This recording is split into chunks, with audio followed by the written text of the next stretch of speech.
Стали известны имена двух кандидатов на должность главы администрации Владикавказа. Это заместитель директора филиала Россети Северный Кавказ Вячеслав Мильзахов и генеральный директор «Колос-2019» Мадина Ходова. Они набрали наибольшее количество баллов. Накануне конкурсная комиссия в составе 10 человек рассмотрела 14 кандидатов из разных сфер. Теперь кандидатуры победивших в конкурсе претендентов рассмотрят на сессии собрания представителей Владикавказа. Тогда путем голосования изберут нового главу администрации города.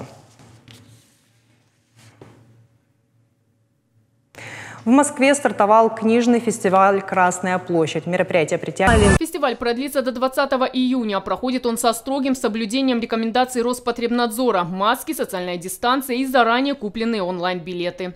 Кенрета Албегова, Георгий Такоев. Новости Осетии.